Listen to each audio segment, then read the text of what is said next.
The principle of creative synthesis was first mentioned by Wilhelm Wundt in 1862. He wanted to identify the different elements of conscious and to see what laws govern the connections of these different elements. It started with the fact that colors, touches, and the spoken were not seen as the decoding of stimuli or the reception and storage of the things that are received into the brain from the external world. Wundt believed that instead, these factors are seen as the brain's subjective reactions to external stimuli that enter into our sensory systems. This is the concept of creative synthesis. This theory shifted towards the emphasis on principles concerned with emotion, motivation, and volition as it had matured. These three ideas compete with one another, with the idea of creative synthesis at the center. This relates to the fact that Wundt viewed the mind as active, creative, dynamic, and volitional. Volitional acts are creative, but they are not free. This viewpoint could be assumed due to Wundt's deterministic view.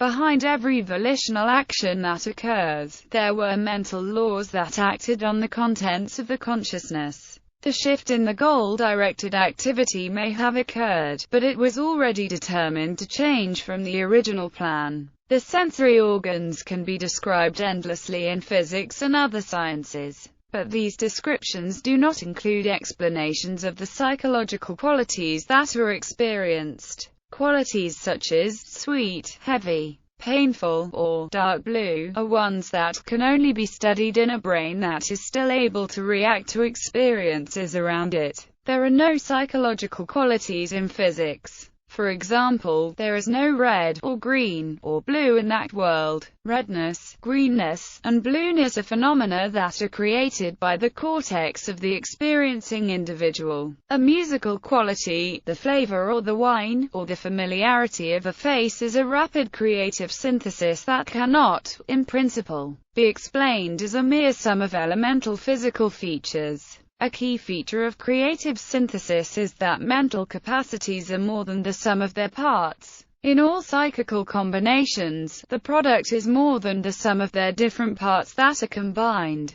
What occurs is a new creation altogether. By this, it is meant that they are generative in every aspect. There is a real novelty and creativity in higher cognitive operations. Two-stage process for consciousness. There is a two-stage process for consciousness. The first is a large-capacity short-term memory, which was sometimes referred to as the Blick field. The second is a narrow-capacity focus of selection attention, or apperception, under voluntary control. The second moves through the first. Wundt's main difference between his position and that of empiricists was that he emphasized the role of attention. When someone pays attention to elements, these elements can be arranged and rearranged according to that person's will. This is how things that have not actually been experienced can result in the brain as if they had. Wundt believed that creative synthesis was entwined with all acts of apperception.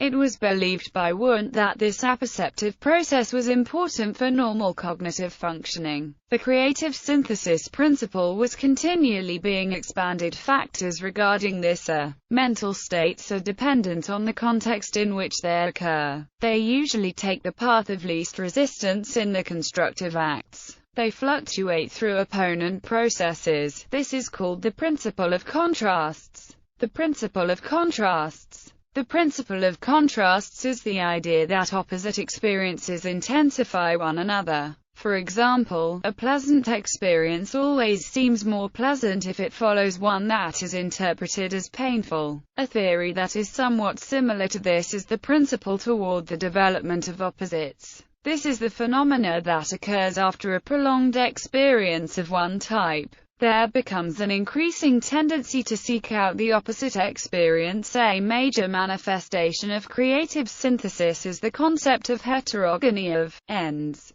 Heterogeny of ends is the development of new motives during the series of events. There is an exchange of motives in our immediate experience, and it defines the social behaviors that are engaged in as well as the cognitive reaction to the world that occurs. An example of this would be going to the store with the intention of buying food and to come home to make dinner. But after getting to the store, you run into a friend that you have not seen in a long time, who you have missed. This adds a new set of motives to the pre-existing or original motives. There is almost always something that happens that changes a person's entire motivational pattern.